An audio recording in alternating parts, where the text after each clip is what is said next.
मागील 3 भागांत आपण उर्मिलाच्या आयुष्यातील बाह्य संघर्ष, तिच्या भोवतालच्या परिस्थितीशी चाललेली झुंज आणि तिच्या मनात हळूहळू तयार होणारी अस्वस्थता पाहिली. समाज, नाती, अपेक्षा आणि जबाबदाऱ्या यांच्यामध्ये अडकलेली उर्मिला आपलं खरं अस्तित्व शोधण्याचा प्रयत्न करत होती. तिचं आयुष्य बाहेरून शांत दिसत असलं तरी आतून मात्र अनेक प्रश्नांनी, शंकांनी आणि अस्वस्थतेने भरलेलं होतं. तिसऱ्या भागात आपण तिच्या आतल्या जगात डोकावलं, तिच्या मनात सुरू असलेली लढाई पाहिली आणि बदलाची पहिली चाहूल अनुभवली. आता या चौथ्या भागात आपण तिच्या आयुष्यातील निर्णायक वळण पाहणार आहोत, जिथे विचार कृतीत बदलतो आणि अस्वस्थता निर्णयात रूपांतरित होते. उर्मिलाच्या आयुष्यातील दिवस आता वेगळ्या रंगात उगवू लागले होते. तेच घर, तेच लोक, तेच शब्द, सगळं तसंच होतं, पण ती मात्र तशी राहिली नव्हती. तिच्या डोळ्यांत आता प्रश्नांपेक्षा जास्त स्पष्टता होती. तिला सगळ्यांची उत्तरं माहीत नव्हती, पण तिला हे नक्की माहीत होतं की ती ज्या आयुष्याला जगत होती ते तिचं नव्हतं. ती त्यात होती, पण ती त्याची नव्हती. ही जाणीव हळूहळू तिच्या प्रत्येक हालचालीत, प्रत्येक श्वासात उतरू लागली होती. ती आता कोणालाही लगेच उत्तर देत नव्हती. ती आधी स्वतःला विचारायची, हे खरंच मला मान्य आहे का? पूर्वी ती सगळ्यांच्या सोयीप्रमाणे वागायची. आता मात्र तिला स्वतःची सोय, स्वतःचं मन, स्वतःचं अस्तित्व दिसू लागलं होतं. आणि हेच सगळ्यात कठीण होतं, कारण स्वतःला दिसणं म्हणजे स्वतःच्या वेदनांनाही दिसणं. ती आता पळत नव्हती, ती थांबून पाहत होती, ती स्वतःकडे पाहत होती. काही नाती तिला आता रिकामी वाटू लागली होती. त्यात शब्द होते, पण अर्थ नव्हता. भेटीगाठी होत्या, पण जवळीक नव्हती. संवाद होते, पण समज नव्हती. ती हळूहळू समजू लागली होती की नातं म्हणजे फक्त टिकवणं नाही तर जगणं असतं, आणि जे नातं जगता येत नाही ते फक्त निभावणं असतं. एक दिवस तिने स्वतःला विचारलं, मी इतकी वर्ष काय केलं? उत्तर साधं होतं, ती सगळ्यांसाठी उपलब्ध होती, पण स्वतःसाठी नाही. हा विचार तिच्या मनात खोलवर रुतला. त्या रात्री ती खूप वेळ झोपू शकली नाही. ती अंधारात छताकडे पाहत होती. तिला जाणवत होतं की तिच्या आत काहीतरी तुटतंय, पण त्याचवेळी काहीतरी नवं घडतंय. जसं एखादं जुनं घर पाडलं जातं तेव्हा धूळ उडते, आवाज होतो, पण त्याच जागी काहीतरी नवीन उभं राहतं. तिच्या मनात आता एक प्रश्न नव्हता, तर एक मागणी होती, मला जगायचंय, निभावून नाही, खरंच. तिने दुसऱ्या दिवशी एक छोटासा निर्णय घेतला. तो फार मोठा नव्हता, पण तिच्यासाठी तो क्रांतीसारखा होता. तिने एका गोष्टीला नकार दिला जी तिला नेहमी करावी लागत होती. ती गोष्ट तिला थकवायची, दुखवायची, पण ती करत होती, कारण तिला वाटायचं की तसं करणं तिचं कर्तव्य आहे. त्या दिवशी तिने नाही म्हटलं. तिचा आवाज थरथरत होता, पण तो स्पष्ट होता. त्या नाहीमध्ये तिचं अस्तित्व होतं. लोक चकित झाले. काहींनी तिला समजावलं, काहींनी तिला दोष दिला, काहींनी तिला स्वार्थी ठरवलं. पण उर्मिला शांत होती, कारण तिला पहिल्यांदाच वाटत होतं की ती चुकीची नाही, ती फक्त खरी आहे. त्या दिवशी ती खूप रडली, पण त्या रडण्यात वेदना कमी आणि मुक्तता जास्त होती. तिला कळलं होतं की बदल म्हणजे सगळं सोडून देणं नाही, बदल म्हणजे स्वतःला निवडणं. हळूहळू तिने तिच्या आयुष्यातल्या काही गोष्टी बदलायला सुरुवात केली. काही नात्यांमध्ये तिने सीमारेषा आखल्या, काही अपेक्षांना तिने थांबवलं, काही स्वप्नांना तिने पुन्हा उचललं. ती पुन्हा लिहू लागली, ती पुन्हा वाचू लागली, ती पुन्हा स्वतःशी बोलू लागली. आणि या सगळ्यात तिला स्वतः सापडू लागली. ही उर्मिला वेगळी होती. ती थोडी घाबरलेली होती, थोडी अस्थिर होती, पण ती जिवंत होती. ती आता फक्त प्रतिक्रिया देत नव्हती, ती निवड करत होती. आणि निवड करणं म्हणजे जबाबदारी घेणं. तिच्यासाठी हेच सर्वात कठीण होतं, कारण आत्तापर्यंत ती सगळ्यांच्या निर्णयांवर जगत होती. आता ती स्वतःच्या निर्णयांवर जगू लागली होती. एक दिवस तिला समजलं की ती ज्या आयुष्यात होती ते आयुष्य तिला परत बदलणार नाही. ते जसं आहे तसंच राहील. बदलायचं असेल तर तिलाच बदलावं लागेल. हा विचार तिला वेदनादायक वाटला, पण तो मुक्त करणारा होता, कारण आता तिच्या हातात काहीतरी होतं, स्वतःचं आयुष्य. तिने काही लोकांशी थेट बोलायला सुरुवात केली. तिने सांगितलं, मला हे चालत नाही, मला हे दुखवतं, मला असं वाटतं. काही लोक ऐकले, काही लोक रागावले, काही लोक दूर गेले, आणि काही लोक खरंच जवळ आले. तिला हळूहळू समजलं की प्रत्येक माणूस तुमच्या बदलासोबत बदलू शकत नाही, आणि ते ठीक आहे.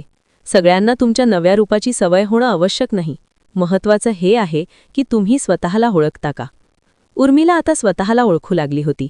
तिला अजूनही भीती वाटायची, अजूनही कधीकधी ती मागे वळून पाहायची, पण ती आता तिथे अडकत नव्हती. ती पुढे चालत होती, हळू, थरथरत्या पावलांनी, पण ठामपणे. तिला कळलं होतं की आयुष्य म्हणजे सगळ्या प्रश्नांची उत्तरं मिळणं नाही, तर त्या प्रश्नांसोबत जगायला शिकणं. ती आता स्वतःला माफ करू लागली होती, भूतकाळासाठी, चुकांसाठी, गमावलेल्या क्षणांसाठी. कारण तिला समजलं होतं की तिने जे केलं ते ती तेव्हा जितकं समजू शकत होती तितकंच केलं. त्या क्षणी तेच शक्य होतं. आणि आज ती वेगळी आहे, कारण आज तिच्या आत वेगळं प्रकाश आहे. तिचं आयुष्य पूर्ण बदललं नव्हतं, पण तिची दृष्टी बदलली होती. आणि कधीकधी एवढंच पुरेसं असतं. ती आता स्वतःला विचारायची, मी काय गमावलं नाही, तर मी काय मिळवलं? आणि तिला उत्तर सापडायचं, मी स्वतःला मिळवलं. हा तिच्या आयुष्यातला सर्वात मोठा विजय होता. तिची कहाणी इथे संपत नव्हती, ती इथून सुरू होत होती. कारण उर्मिलाने आता पहिल्यांदाच स्वतःसाठी जगायचं ठरवलं होतं. समाज बदलला नव्हता, लोक बदलले नव्हते, परिस्थितीही फारशी बदलली नव्हती, पण उर्मिला बदलली होती. आणि कधीकधी एवढाच बदल पुरेसा असतो, सगळं बदलण्यासाठी. ती आता आरशात पाहत होती आणि तिला तो चेहरा ओळखीचा वाटत होता. त्यात थकवा होता, पण त्यात आशाही होती. त्या डोळ्यात प्रश्न होते, पण त्यात स्वतःवरचा विश्वासही होता. उर्मिला आता पळत नव्हती, ती चालत होती, तिच्या गतीने, तिच्या दिशेने. आणि हेच तिच्या आयुष्याचं खरं उत्तर होतं. पण या नव्या चालण्याला, या नव्या दिशेला किंमत होती. ती किंमत म्हणजे एकटेपणा, गैरसमज आणि काही नात्यांची तुटलेली सावली. उर्मिलाला हे सगळं माहीत होतं, पण तरीही ती थांबली नाही. कारण पहिल्यांदाच तिला असं वाटत होतं की ती जिवंत आहे, केवळ श्वास घेत नाही, तर खरोखर जगते आहे. काही दिवस ती खूप अस्वस्थ होती. काही रात्री तिला झोप लागत नव्हती. तिच्या मनात प्रश्न यायचे, मी चुकीची तर नाही ना? मी फारच स्वार्थी तर होत नाही ना? लोक माझ्याबद्दल काय विचार करत असतील? पण आता ती या प्रश्नांत अडकून राहत नव्हती. ती त्यांना पाहायची, स्वीकारायची आणि पुढे जायची. तिला समजलं होतं की आयुष्य म्हणजे सगळ्यांना समाधानी ठेवणं नाही, तर स्वतःशी प्रामाणिक राहणं. एक दिवस ती तिच्या जुन्या डायरीकडे पाहत बसली होती. त्या पानांवर तिच्या जुन्या भावना होत्या, भीती, राग, गोंधळ, वेदना. तिने ती पानं हळूच वाचली. तिला जाणवलं की ती व्यक्ती आता ती राहिली नव्हती, ती वेगळी होती. पण तिने त्या जुन्या उर्मिलाला दोष दिला नाही, तिने तिला समजून घेतलं. कारण तिला कळलं होतं की तो तिचा एक टप्पा होता, आणि प्रत्येक टप्पा महत्त्वाचा असतो. उर्मिला आता लोकांना खुश करण्यासाठी हसत नव्हती. ती हसायची तेव्हा ते खरं असायचं, ती रडायची तेव्हाही ते खरं असायचं. तिने बनावटपणा सोडून दिला होता. तिच्या आयुष्यातील काही लोकांना हे झेपत नव्हतं. त्यांना जुनी उर्मिला हवी होती, नेहमी मान डोलावणारी, नेहमी समजून घेणारी, नेहमी स्वतःला मागे ठेवणारी. पण ती उर्मिला आता परत येणार नव्हती. ती तिच्या आत बदलली होती, घडली होती, मोठी झाली होती. एका संध्याकाळी ती एकटीच फिरायला गेली होती. सूर्य मावळत होता. आकाशावर सोनेरी, गुलाबी, जांभळ्या छटा पसरल्या होत्या. ती ते दृश्य पाहत थांबली. आणि तिला अचानक जाणवलं, आयुष्य असंच असतं, सतत बदलतं. एकही क्षण तसाच राहत नाही. आणि तरीही आपण काही क्षणांना पकडून ठेवायचा प्रयत्न करतो. उर्मिलाने आता हे पकडणं सोडलं होतं. ती प्रवाहात राहायला शिकली होती. तिच्या आयुष्यात आता फार मोठे बदल झाले नव्हते. ती कुठेही पळून गेली नव्हती. तिने सगळं सोडून दिलं नव्हतं. पण तिने स्वतःला सोडणं थांबवलं होतं. आणि हाच तिचा सगळ्यात मोठा बदल होता. काही नाती तिच्यापासून दूर झाली, काही माणसं तिला समजू शकली नाहीत. पण काही नाती खोल झाली, काही लोक खरेपणाने जवळ आले. तिला समजलं की बदल म्हणजे सगळं गमावणं नाही, बदल म्हणजे योग्य गोष्टी मिळवणं. तिला आता स्वतःवर राग येत नव्हता. तिला स्वतःबद्दल करुणा वाटायची. ती स्वतःशी प्रेमाने बोलू लागली होती. ही गोष्ट लहान वाटू शकते, पण तिच्यासाठी ती खूप मोठी होती. कारण तिने आयुष्यभर स्वतःशी कठोरपणे वागलं होतं. एक दिवस तिने पुन्हा स्वतःला विचारलं, मी काय शोधत होते?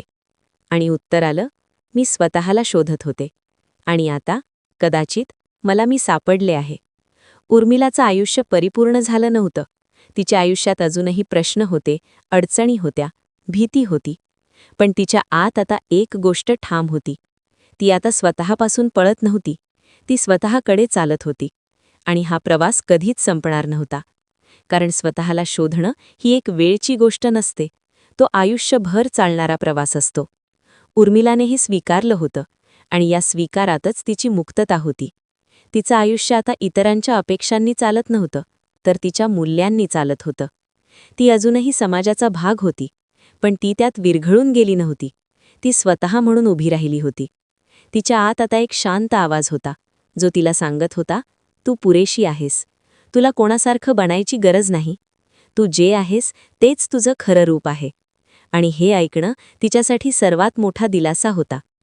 उर्मिला आता आरशात पाहून हसायची. त्या हास्यात गर्व नव्हता, अहंकार नव्हता, पण एक शांत समाधान होतं. ती स्वतःला भेटली होती. ही भेट उशिरा झाली होती, वेदनेतून झाली होती, संघर्षातून झाली होती, पण ती खरी होती आणि म्हणूनच ती मौल्यवान होती. तिची कथा इथे संपत नव्हती, ती इथेच सुरू होत होती. कारण पहिल्यांदाच ती स्वतःच्या आयुष्याची लेखिका बनली होती. आधी ती फक्त पात्र होती, आता ती कथाकार झाली होती. उर्मिलाने आयुष्य जिंकलं असं नाही, पण तिने स्वतःला जिंकलं होतं. आणि कधीकधी हाच सर्वात मोठा विजय असतो.